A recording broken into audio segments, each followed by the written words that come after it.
The following program is produced by Project Bait and does not reflect the views of this station.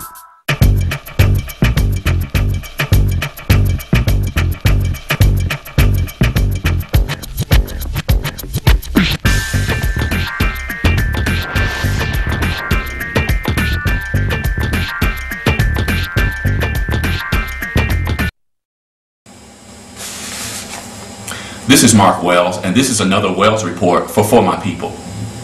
For those of you who have followed my reports on this show over the past few years, you know that I focus a significant portion of my reports on the African diaspora.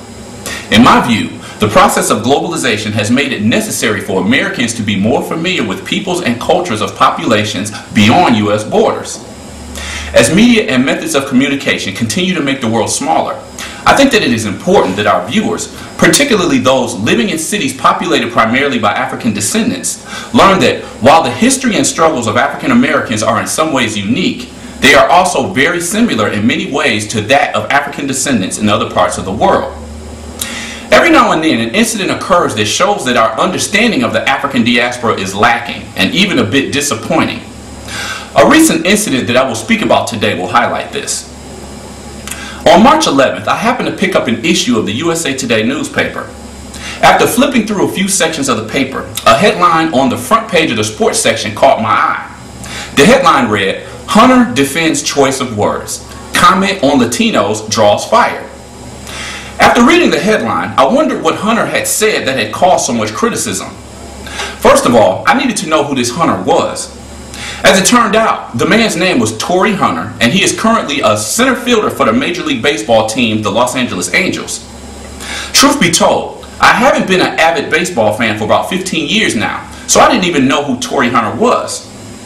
As it turns out, Hunter had participated in a USA Today roundtable discussion and voiced his opinion about the shrinking numbers of black baseball players on Major League Baseball teams.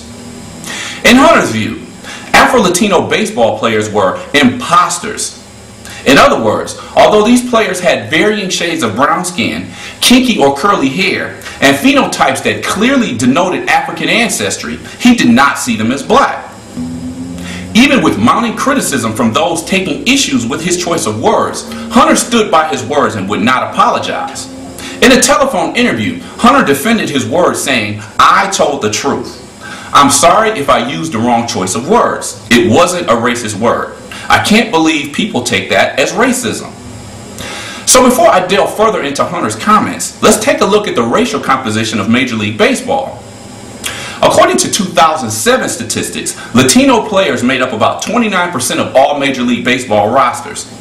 Whites made up about 59.5% of all players, Asians about 2.5%, and African Americans about 8.5%. Recent stats show that black participation in baseball has actually increased over the past few seasons to about 10% today. But that is still a drastic drop from 1975, when black baseball players represented 27% of all major league players. But as I said in a previous edition of For My People, those numbers depend on who you count as black. On the November 14th, 2009 edition of For My People, I had this to say about the matter. Anyone who has followed Major League Baseball over the past few years are familiar with star players like David Ortiz, Manny Ramirez, and Pedro Martinez. It's not hard to tell that these players are of African descent, but because they are Dominicans, they are counted as Latinos. So it's not that there are few black baseball players, it's just that many of them were born in Latin America and have Spanish surnames. As you know, we here at Project Bait offer news analysis from an Afrocentric or Pan-African perspective. A perspective that Torii Hunter apparently disagrees with. Commenting further on the topic of Afro-Latinos, Hunter said this: "People see dark faces out there and the perception is that they're African American. They're not us. They're imposters. Even people I know come up and say, 'Hey, what color is Vladimir Guerrero? Is he a black player?' I say, 'Come on, he's Dominican. He's not black.'" Now, in case you were wondering, this is the Vladimir Guerrero that Hunter was talking about. Not black, huh? Of course, we are all entitled to our own opinions, but this question of who and who is not black can get a little bit complicated, as it entails issues not only of race and ethnicity, but also nationality, history, and political consciousness. If one were to consider only the specific history of racial discrimination, Jim Crow, lynchings, and the civil rights Black Power movements in the United States, some may agree with Hunter's assessment of the distinction between native-born Black people of the United States and people of African descent that were born in Latin America. But as I have said repeatedly on this show, the histories of Afro-Latinos are also filled with long struggles against racism and social exclusion in their own countries. If Torii Hunter were to study the history of Afro-Latinos from countries such as Venezuela, Dominican Republic, Colombia, Brazil, and others, he would see that, socially and historically speaking, U.S.-born blacks may have more in common with our Afro-Latino brothers and sisters than, say, our white American counterparts. I mean, does Hunter know that Afro-Colombians are being executed and driven from their lands in an ongoing civil war? Does he not remember the sight of those Haitians fleeing political execution in boats only to be forced to return to Haiti back in the 1990s? Does he know that Afro-Brazilians make up half of Brazil's nearly 200 million citizens, but that they are nearly invisible in the Brazilian Senate, on modeling runways, and in the mainstream media? Does he know about the massacre of the 3,000 to 6,000 Afro-Cubans by Cuban troops in 1912? Did he hear about the Peruvian government's official apology to its black population because of centuries of racism, exclusion, and abuse against Afro-Peruvians? Well, he would if he watched For My People, because these are all topics that I have covered on this show in the past year. If it is true that race itself is based on social advantages and disadvantages that are given to some people at the expense of others based on physical appearance, and it is also true that black populations live at the bottom of the social ladder in their respective homelands in Latin American countries, then socially and historically speaking, Afro-Latinos are every bit as black as U.S.-born blacks.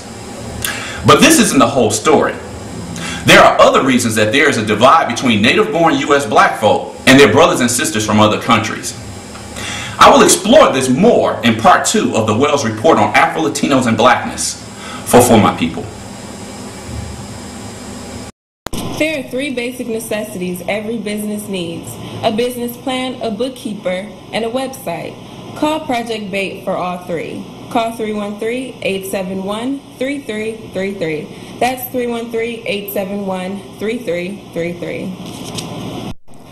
If you are in business, you should promote your business in the Metro Business Information Guide. For more information, contact Chris Woodard at 645-2282. That's 313-645-2282.